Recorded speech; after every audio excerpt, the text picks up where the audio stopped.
The High Council had ruled the elves since Aurangzeb's time back on Auroria. In fact, Aurangzeb had several memories of his dealings with them. The EOCAD, however, was a more recent invention, implemented since the elves' arrival on Nuia.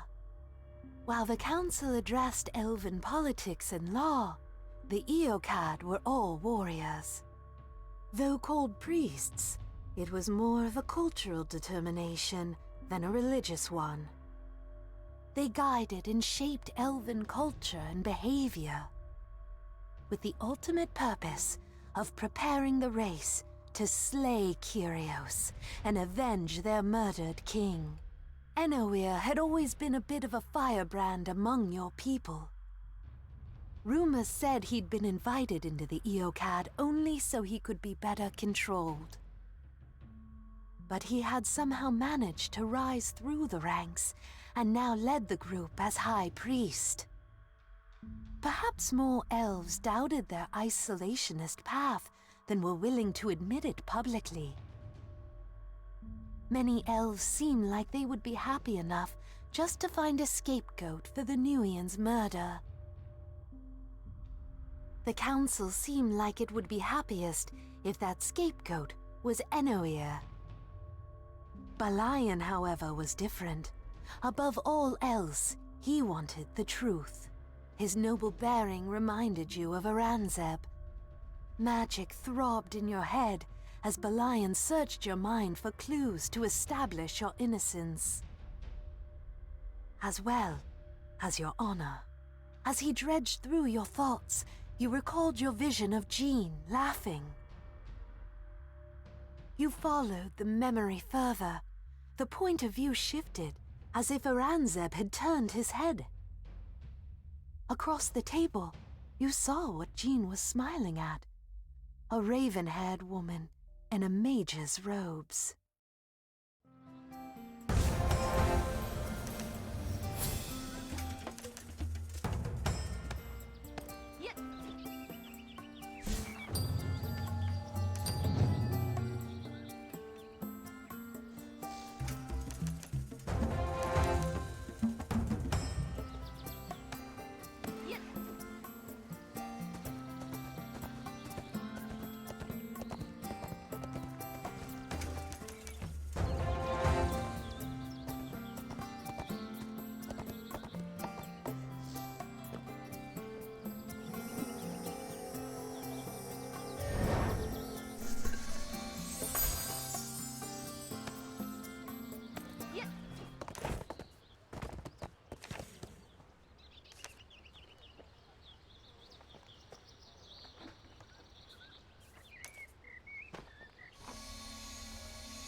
Earlier, When you saw that woman through Aranzeb's eyes, you felt a pang within your soul. Love. A pure love, deep and abiding, hummed through you, one of Aranzeb's most powerful emotions. A name formed in your thoughts. Kiprosa. That was the raven-haired woman you'd seen, the one wearing mage's robes. She'd been another of the 12 adventurers, as well as human. Aranzeb had loved her, beyond words, beyond measure, beyond logic. He hadn't hated all humans after all. Perhaps the realization made you curious to learn more about humans. Or perhaps you wanted to deepen the weight of coin in your pockets. Whatever the reason, you volunteered to help Belian investigate the Nuyen Knight's death.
If the other elders had ever shared this memory of Aranzeb's life, they showed no sign of it.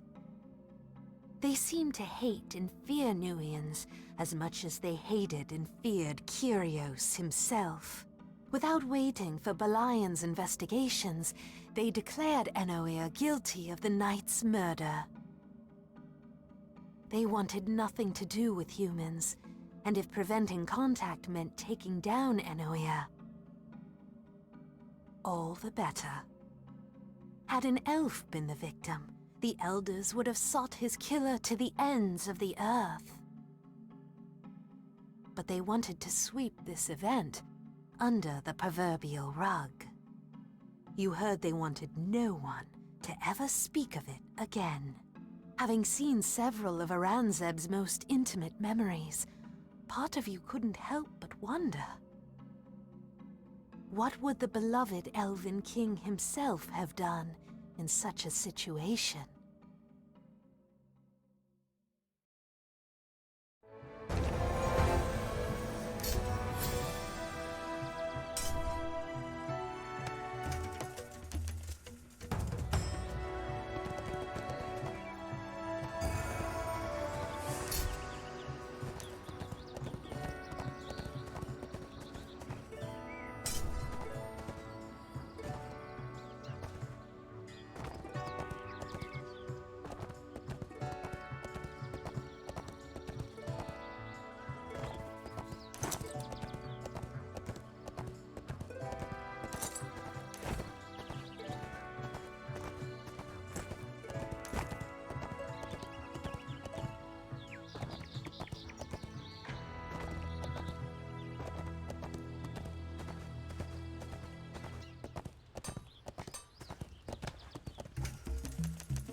recover health and mana by praying to the goddess Nui at a shrine. Play your musical instrument to recover health or mana quickly.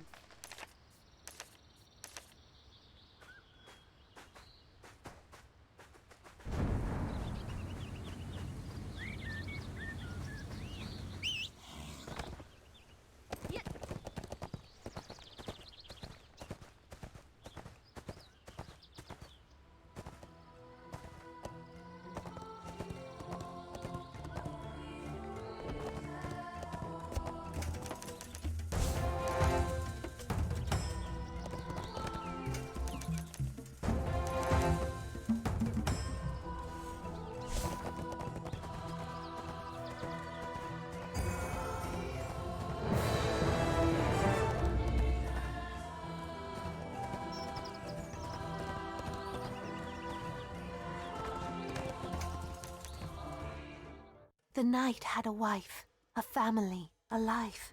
Of course he had, though it seemed like the elders had chosen to ignore it. The knight had probably been surrounded by warmth and love.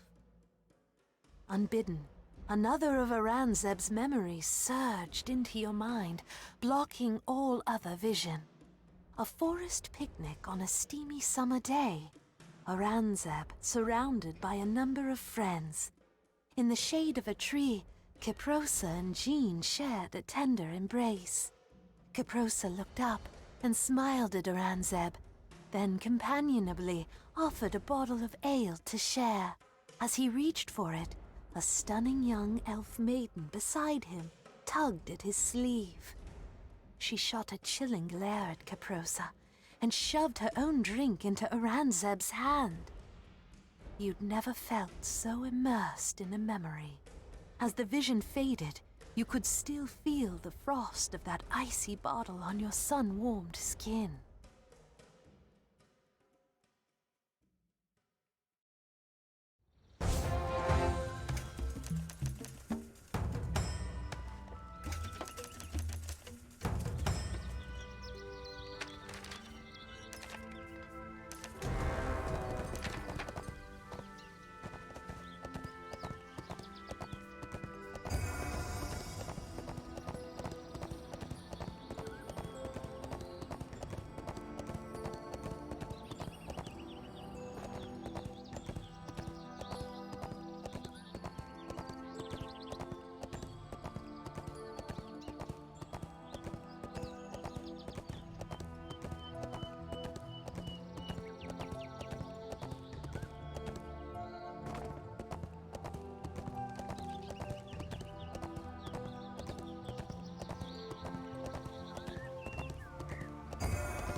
It was a long road to reach the Knight's Widow.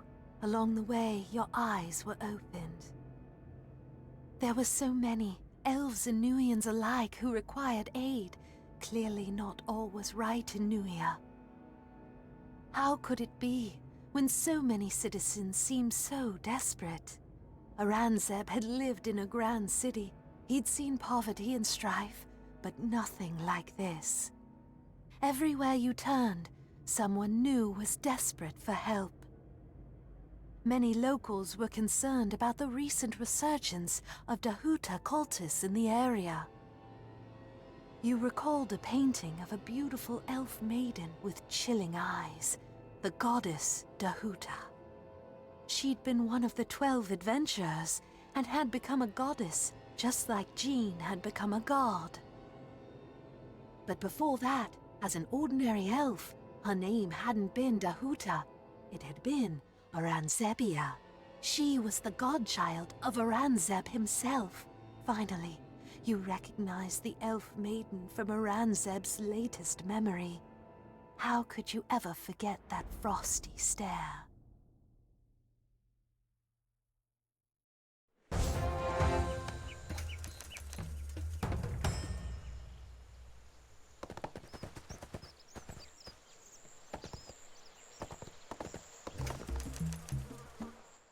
The further you traveled, the more Dahuta cultists you encountered. She was the goddess of the sea and the goddess of change. Though what her cultists were hoping to change was unclear. Perhaps they wanted to overturn the cult of Nui that had dominated since the exodus from Auroria. Or perhaps they wanted something more insidious. You'd heard bards sing of Dahuta's vast underwater palace and troves of male slaves. Supposedly, she'd use magic to make their faces all identical. As far as Aurangzeb's memories had told you, his godchild had held no particular love for the sea.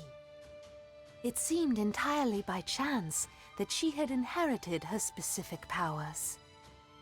Similarly, perhaps Jean had become the god of destruction only by chance. But Aurangzeb had always suspected Jean's soul possessed a certain darkness.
During battles, numbers beside the word